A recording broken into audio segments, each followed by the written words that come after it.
Hello everyone, how are you. प्यारे बच्चों, आज मैं ये टॉपिक मैं आपको बताने जा रहा हूँ जो कि इससे भी रिलेटेड एग्ज़ाम में क्वेश्चन आते हैं। ये हमारा है यूज़ ऑफ सिंस और फॉर। ये मैं आज आपको बताऊंगा, ठीक है।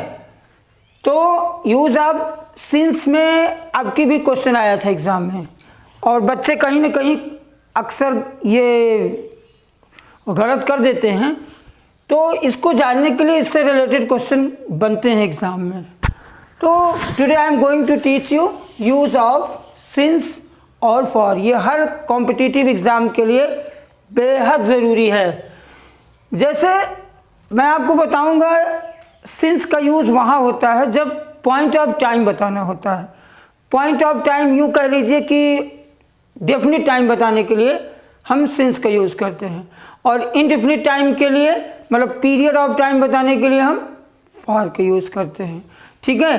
तो दोनों से क्वेश्चन बनते हैं।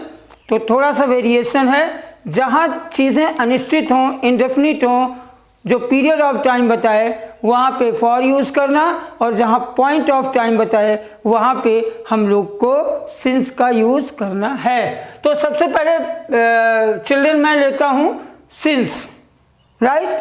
सिंस का यूज़ बेटा मतलब होता है जब से तब से। जैसे जब से होली हुई तब से मैं उससे मिला नहीं, ठीक है। तो आई क्या बोलोगे, उसको बोलोगे I have not met him since Holi. तो जब से और तब से बताने के लिए भी हम सिंस का यूज़ करते हैं, ठीक है। तो पहला इसका जो एग्जाम्पल है वो रीज़न बताता है। सिंस क्या बताएगा, रीज़न बताएगा। अब यहाँ पे देखिए क्वेश्चन है, since you are unable to pay the fees your name will be struck off from the school register. आपका नाम स्कूल रजिस्टर से काट दिया जाएगा। उसके पीछे रीज़न क्या है, अगर आप फीस नहीं जमा कर पा रहे हैं तो आपका नाम स्कूल रजिस्टर से काट दिया जाएगा, ठीक है। ये हमारा रीज़न बताता है। इसका एक बेसिक फॉर्मूला है, मैं आपको बताना चाहूँगा। It is plus period of time. Period of time का मतलब जब चीज़ें अनिश्चित हों, जब डेफिनिट ना हो। उसके बाद सिंस का यूज़ करोगे, फिर नेक्स्ट क्लॉज शुरू हो जाएगा। देखो मैं एग्जाम्पल के माध्यम से मैं आपको बताना चाहूँगा। It is 8 years. तो जो 8 ईयर्स है वो डेफिनिट नहीं है, वो कौन सा 8 ईयर है कुछ पता नहीं है। देयरफॉर ये क्या बता रहा है, पीरियड ऑफ टाइम बता रहा है। सिंस, ये आपका फॉर्मूला लग गया है। Since my grand father died. तो अगर आप यहाँ पे सिंपल प्रेजेंट आ रहा है तो दूसरा वाला सिंपल पास्ट लेके आएगा।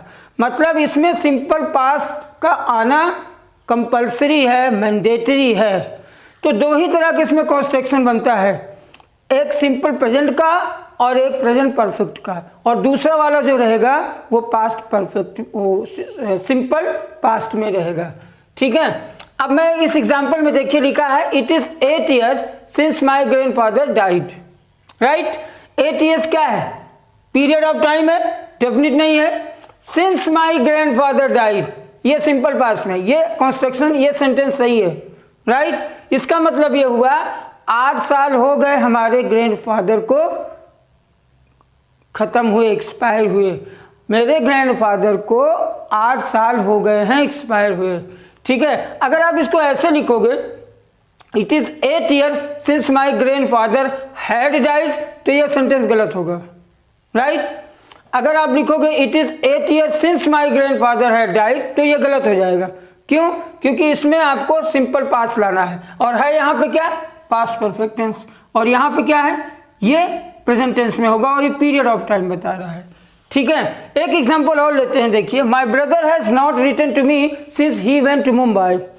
Since he went to Mumbai, ये भी सिंपल पास्ट ले रहा है। सिंस के बाद ही वेंट टू मुंबई क्या है, सिंपल पास्ट है, और ये सेंटेंस सही है। और इधर वाला क्या है, my brother has not return, ये आपका प्रेजेंट परफेक्ट टेंस है। ये इसका मतलब पहला वाला कंस्ट्रक्शन जो आ रहा है वो प्रेजेंट इंडेफिनिट में और प्रेजेंट परफेक्ट में आ रहा है, और दूसरा वाला आपका ही वेंट टू मुंबई, ये आपका सिंपल पास्ट है, और यही आना जरूरी है। अगर आप इसको ऐसे लिख दिए, my brother did not write to me, my brother did not write to me since he went to Mumbai, तो ये सेंटेंस आपका गलत है। ठीक है ना, कहाँ गलत है, इस वाले पोर्शन में। अगर मान लीजिए मैं इसको एरर के लिए दे दूं आपको कि find out the error in this sentence, क्या करोगे, my brother did not write को my brother has not written to me since he went to Mumbai, ये कंस्ट्रक्शन सही होगा। इस पे क्वेश्चन जबरदस्त बनते हैं, आप लोग ध्यान दीजिएगा। ठीक है, तो ये सिंपल पास्ट है और यहाँ पे भी सिंपल पास्ट आ रहा है, इसलिए ये हमारा गलत है, राइट। एक और इसमें इंपॉर्टेंट चीज है जो मैं आपको बताने जा रहा हूं, द लास्ट प्लस टाइम लग जाए तो वो पीरियड ऑफ टाइम बताने लगता है, और लास्ट अगर जैसे आ जाए लास्ट ईयर, तो लास्ट ईयर क्या बताएगा, पॉइंट ऑफ टाइम बताएगा। तो पॉइंट ऑफ टाइम बताने के लिए आपको सिंस का यूज आपको करना है, और अगर द लास्ट ईयर बताया जाए तो वो पीरियड ऑफ टाइम बताता है, जो पीरियड ऑफ टाइम का मतलब होता है कि वो डेफिनिट नहीं है। ठीक है, तो अगर यहाँ पे लास्ट के पहले आपका आर्टिकल द लग जा रहा है तो आप फॉर लगाओगे, अगर द नहीं लग रहा है तो आप सिंस का यूज करोगे।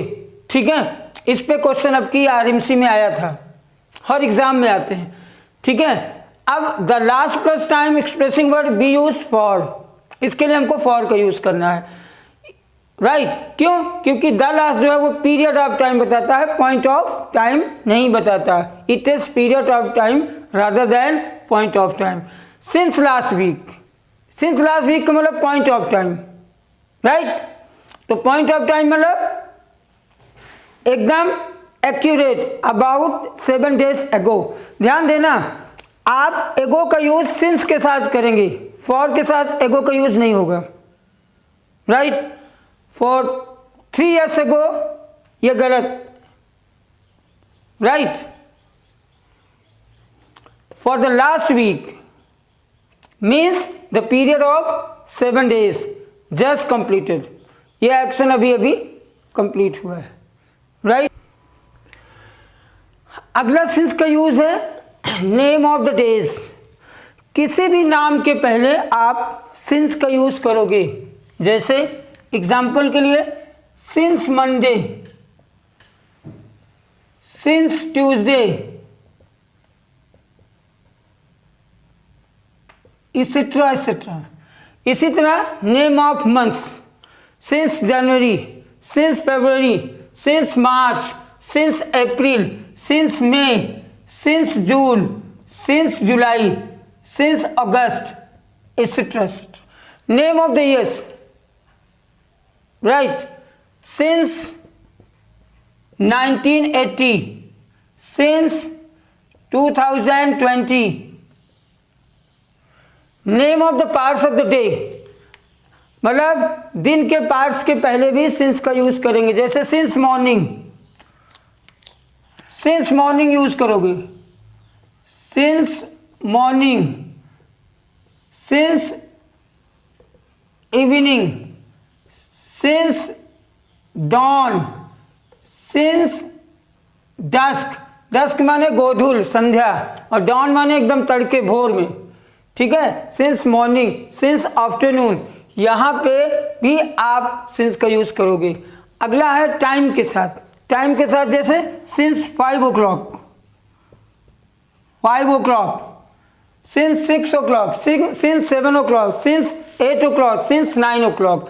Name of the season, name of the season में क्या है, जैसे since winter,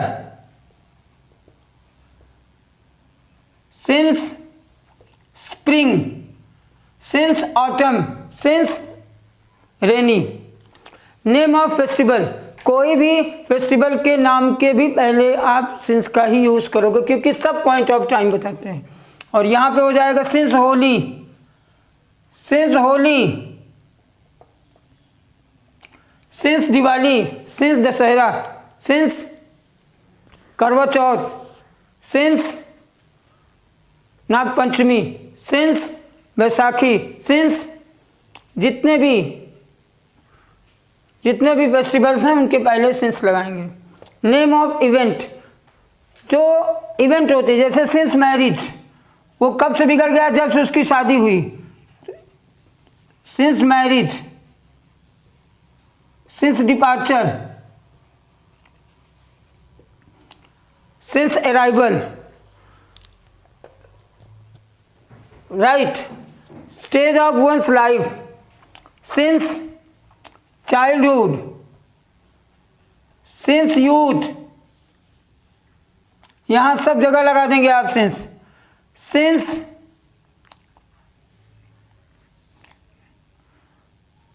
since old age, etcetera etcetera. और इसका एक यूज है और वो लास्ट यूज है, आप इसको दोनों तरह से यूज कर सकते हो। अगर आप बोलो कि सिंस लास्ट मंडे तो भी सही है, अगर आप बोल देंगे सिंस मंडे लास्ट तब भी सही है, अगर आप बोल देंगे सिंस लास्ट मार्च या सिंस मार्च लास्ट तो भी सही है, सिंस लास्ट मिडनाइट तब भी सही है, सिंस मिडनाइट लास्ट। इस तरह से ये टॉपिक मैंने कवर किया और इसके बाद मैं इस पर कुछ क्वेश्चंस बताऊंगा। अगला जो हमारा वीडियो होगा उसमें आपको हम फॉर का यूज़ बताएंगे, उसके बाद डाउट्स आपके जितने भी डाउट्स होंगे वो सब हम आपको करवाएंगे, उससे रिलेटेड क्वेश्चन भी करवाएंगे। ठीक है, तो इस वीडियो को आप लोग ज़रूर देखिए और चैनल को भी सब्सक्राइब करते रहिए। और हमारे बैचेस भी शुरू हो गए हैं, ऑनलाइन ऑफलाइन दोनों बैचेस। टारगेट दिसंबर के लिए आरएमसी सैनिक और ऑल इंडिया सैनिक के लिए हम लोग के बैचेस शुरू हैं और जो बच्चे इंटरेस्टेड हों वो ज्वाइन कर सकते हैं। बाकी सारी डिटेल आप मेरे वीडियो में डिस्क्रिप्शन बॉक्स में सब आपको मिलेगा। Thank you.